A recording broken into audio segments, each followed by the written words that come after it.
Well, it's raining its butt off.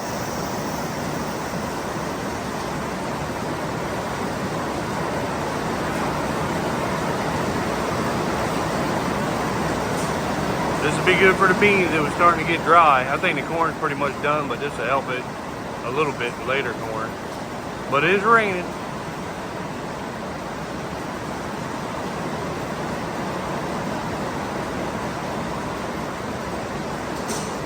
All right, good morning. Yesterday we were working on in front of my brother's truck. I'll show you. Somehow he broke these things right here on both sides. So we took off and put new. Here's the old one old one. He welded them up, but we thought it's best to put new ones on. So that's what he did. We went and got new ones, put them on, and then we had a big rainstorm yesterday. About the time we got these on and got them bolted back up, and obviously we couldn't shut the doors because the truck's halfway in because of the combine. But we got about an inch of rain in no time at all, and it was coming down. So we said, hell with it. We're gonna finish it this morning so he can load his straw. But broke both sides, put new brake chambers on.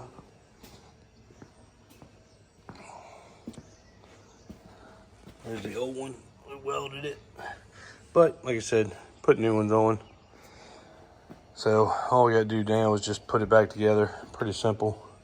They should be coming down here today after they fixed the gearbox. Hopefully they fixed that yesterday, so they should be coming back down so we can start putting this bad boy together.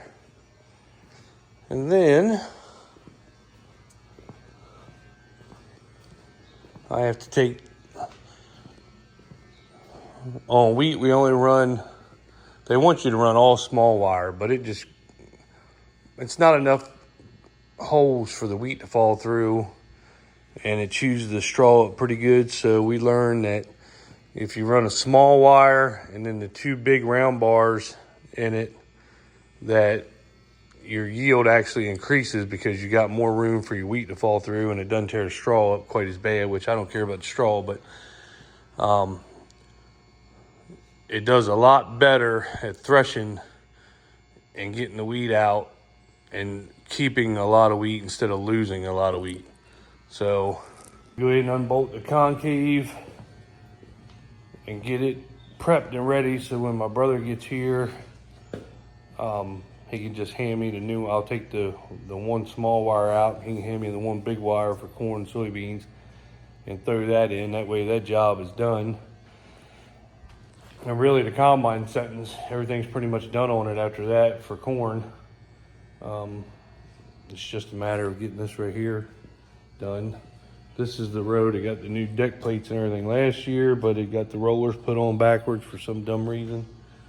So we went ahead and put new sprockets, bearings, chains on it anyway, because we ordered enough to do even this row.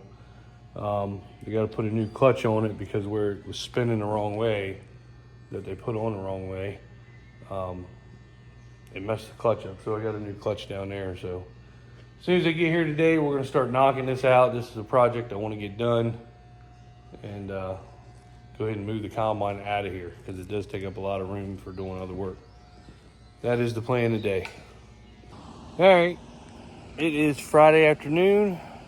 Everybody's gone. Miss Eastern Shore Farmer is in Ohio, so I'm all by myself, and I like to come out and just look at the corn. We did get, my brother said we got almost 2 inches of rain last night. We had a storm come through and gave us a pretty good shot of rain. Well, it was yesterday afternoon, like around 4:35, but it lasted a while. We were working on his truck. Kind of got rained out doing that because the combine's more in the way. But so I hadn't really looked at the corn or anything. We've been working all day. John Deere came down, worked on the tractor, got it going good. Everything fixed on it. Well, we hope so anyway, on the 9200. We'll be using her soon after we get corn out. So got that squared away, but I just like to come out and look at this corn because we've had good rain this year. Hope everything goes right so we can actually get in here and harvest it, but I've been at this farm maybe 12 years, I think, somewhere around there, maybe a little longer. And you strive to, we strive to do good on all of our crops, but like my own home farm, home base, you're always, you're right here. Here's the house, here's the corn.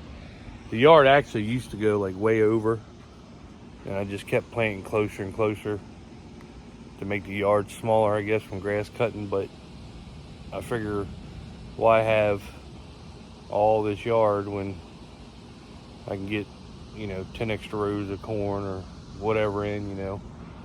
So, and as you can see, every year I always started out with the sprayer. When I would come around, I try to hit the edge, but you let the boom hang over, so you always take a little bit, and then you take a little bit more. Like I said, the yard used to probably go somewhere way over there, and I managed to get it way over here. So, but this by far, every year you're always working on something, trying to get it right. And we tried vetch here a long time ago. We flew it in with the airplane after beans. And vetch in an airplane does not work. I don't care what anybody tells you. It doesn't come up. It's spotty. It was horrible. We wasted all that money. I don't believe in anything with the airplane, actually. Doesn't matter what they're trying to put down. But by far, and we've had some good looking corn crops here that's done good. And I'm not saying that this crop is going to be the best, but I've never, to me, until you get in here with the combine, you don't know what it's doing. But just the visual aspect of it. And then it's 8 o'clock at night, so I don't know what the light will look like. But to me, look at that. This is by far the prettiest crop that I've had here. And I'm not bragging, I'm just proud. And I do attribute a lot of it to the vetch. It seems like, but I'll show you how good the light's gonna be, because to me it looks good, but I don't know what the camera picks up. It keeps telling me more light required, but it's, and there's the old farm cat. That's our outside cat. She wants to be around you all the time, hang out with you. But to me, this crop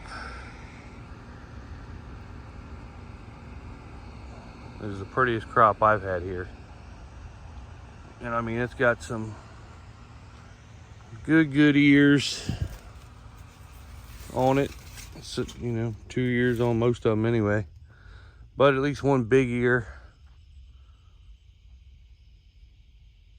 It's a little, right there by the driveway, it's a little spotty. That's where some water sits, but I mean, it's still pretty corn. It's just a couple little low spots there. But to me, this is the prettiest crop that I've ever had here. And I guess I notice this more because I'm out here more, and I'm sure you guys are probably tired of seeing it, but I like looking at it. I don't know how dark it's getting. Here's another cat that just showed up. If anybody wants a cat, we'll send her away for adoption. She's sweet. She likes to hog all the food. You can see how fat she is. But she's friendly. She had to be a house cat from somebody around here, because she just showed up one day. And she just lays around and eats. That's all she wants to do.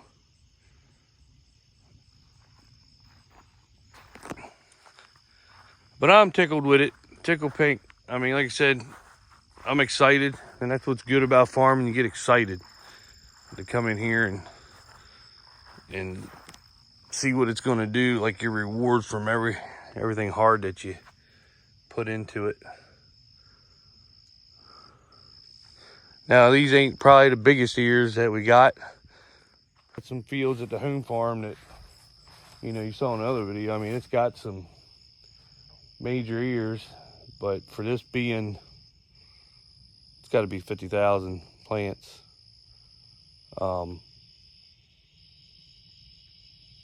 It's crazy looking. And I can just stare and look at this all day long. And I mean, it's healthy, you know, it just looks still good dark green. It's August, it's a Friday, whatever it is, 10th, 12th, something like that. But makes me very happy, very happy. I'm very happy with it anyway. Best looking corn I've ever had on this farm. So makes you excited to get in here and get rolling with it and seeing what it does. I mean, just look. I mean, the ears, I ain't really much on the ears that's real high, but I would rather cut higher, taller corn than I would shorter corn. I've cut shorter corn before, and I don't like cutting real short corn, you know, if it's a drought year. If they do make some varieties that are really short. I do like cutting taller corn. The only thing bad about taller corn is you're pulling it down more.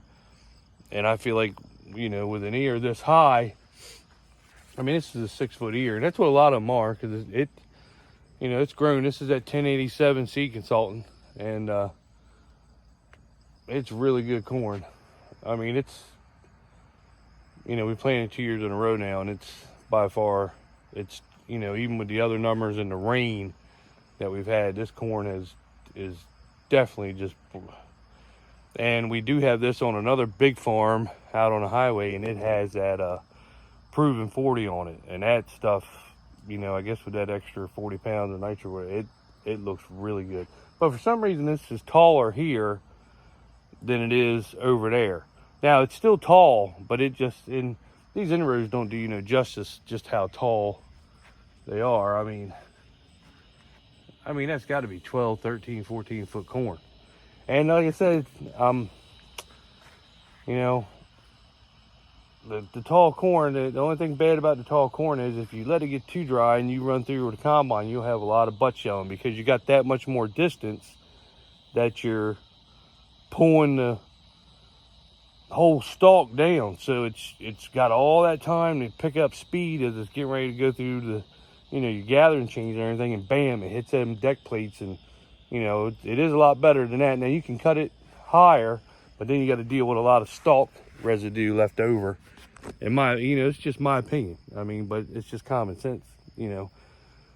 But I'm gonna have to cut it lower and kind of get rid of some of the, you know, the residue matter, the stalk matter. You know, if we don't no-till our weed in here with a drill, we'll run through it with the turbo till and you know, chop them up. But you know, it's hard on tires too. But I just think you know, you do have some butt loss. I like to cut it a little wetter, like 22, 23, because you save a lot of yield. A lot of people were, you know, I know you gotta, let's get it dry, because you got the, you know, you got the drying fee at the place. But man, I tell you, you lose bushels. I mean, and I've done it before. I've cut 24, 25% corn and had the monitors up and pulled out.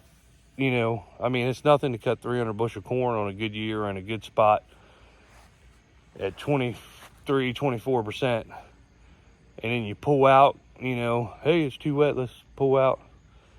So then you pull out, you come back in when it's 16, 17%, and you've lost 100 bushels rolling through. You have a lot more butt shelling, you're losing tons of corn. But just visual in on the monitor what you're losing, because you got a lot.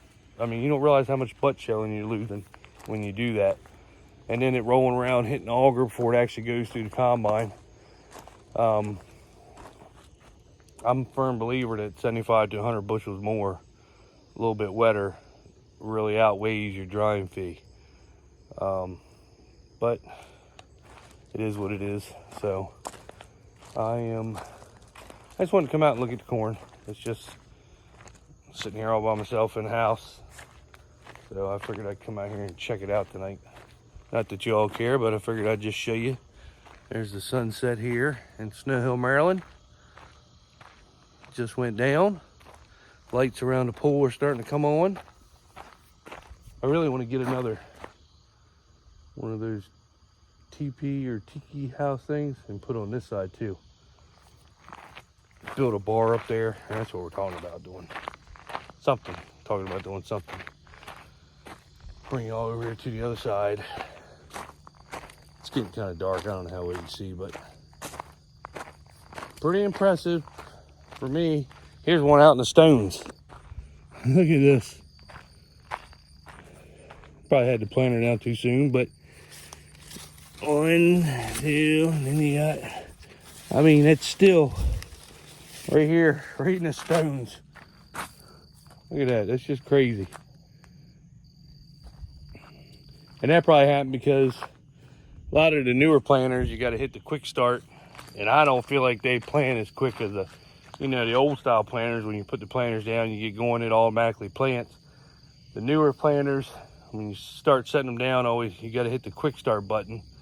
It's just when you first, like, you back up in corners and stuff, and you know, you got to get going, and it still is just sluggish, you know, 5 feet, 10 feet from planting. A lot of people, every field I run around that I see people that have planters, the new style where you do that, they just don't, you know, they got little gaps, you know, when they first start on a corner and get going, you know, when they first start planting earners on the field. But so I probably just set it down back here so it would be planting by there, and it did. So I don't know, just figured I'd show you the corn. It is dark, but let's hope that nothing goes wrong this year and it can make it. You know, you say, man, it's only got to make it the end of this month, a little bit into September, and it's probably going to be ready, but you know, a lot can go on between here and then. So, and we live right on the, you know, the water is only, the ocean's bay, and then the ocean's only like 4 or 5 miles away from us. So we're right on the east coast of the Atlantic Ocean, so we can get hurricanes, and they'll definitely screw a lot of stuff up. I've seen it before. Oh, I hear my brother coming.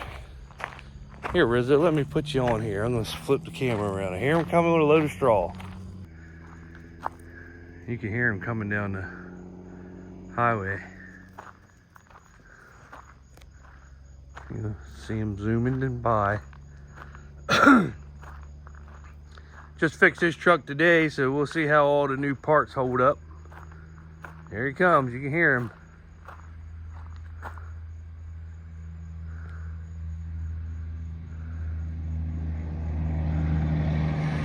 There he goes.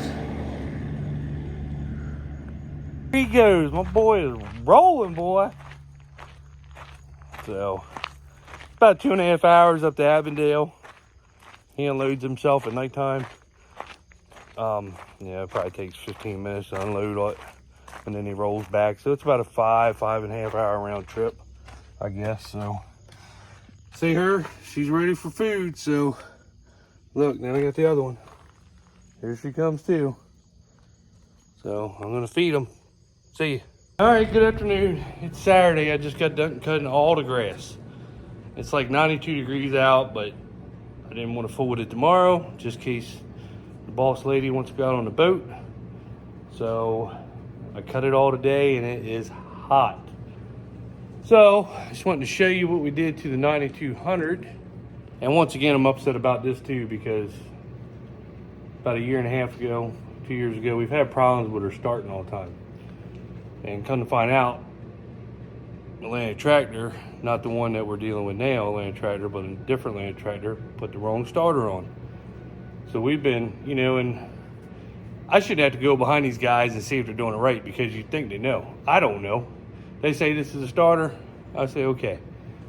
Come to find out, it was the wrong starter.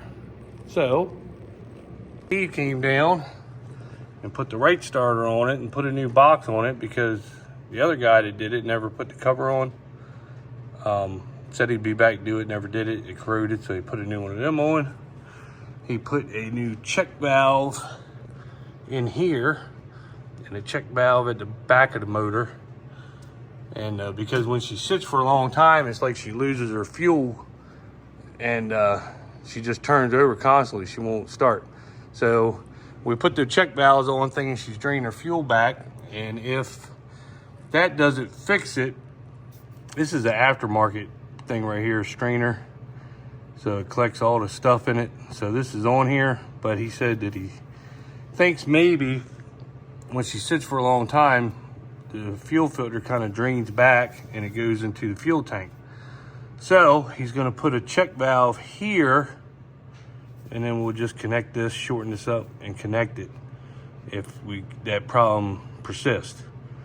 But we're hoping that we don't have to do that, but it's very simple to do. So we might end up doing that. But as far as the starting, like just starting, you could turn the key on her and she would hesitate, and then when she cranked, she just didn't have no cranking power. It took her forever to start, which, you know, when you're using her all the time.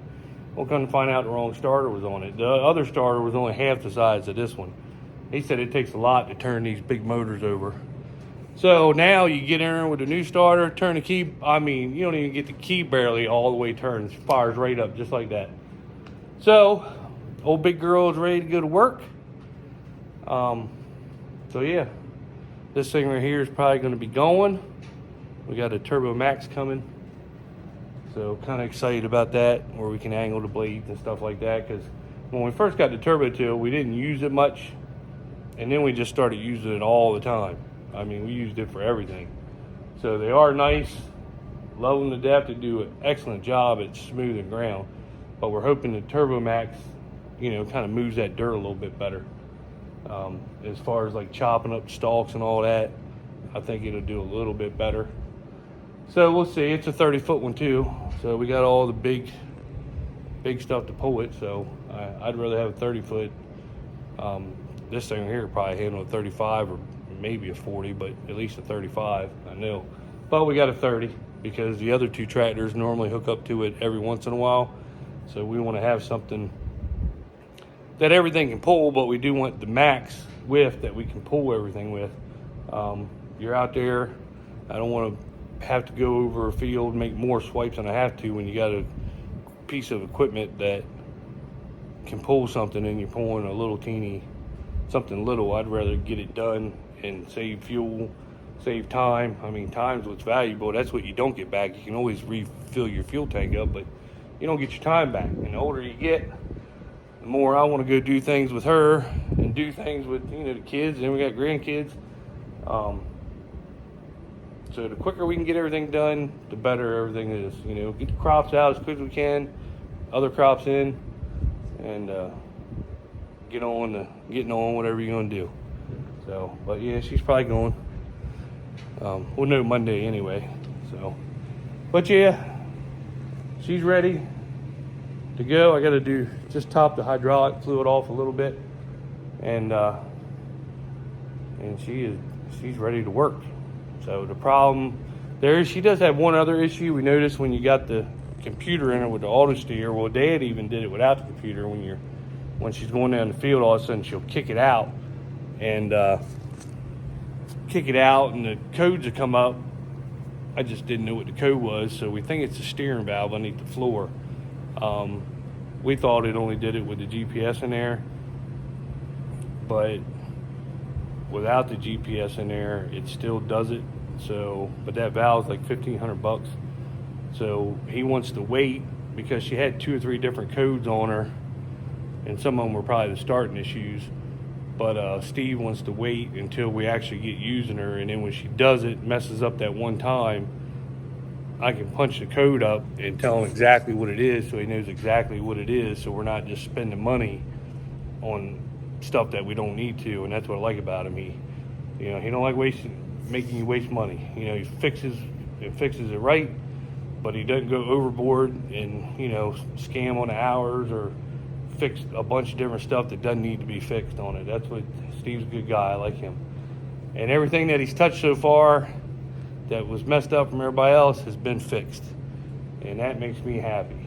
I mean, we're really getting stuff fixed around here that we thought was fixed. We paid to get fixed 2 or 3 times, never got fixed. Now everything's getting fixed this one time, and it's a big deal. Trust me. You know, stuff is thousands of dollars when you get John Deere down here. It's not cheap, so you don't want to pay for it 3 times in a row for 8 different things that you thought was fixed. But anyway, it's got done. Pretty happy with that. Corn looks good. and life's good so far. We were chilling on the couch today. It's 95 degrees outside. Miss Eastern Shore Farmer just got home from Ohio a little while ago. She's sleeping, she's tired. So we didn't get to go out on the boat. Bruce and Travis and Leslie, everybody sent me a message. They're all out at Williams Point. Nice day in the water. And we are sitting home doing nothing. Doing nothing. Like, subscribe, share.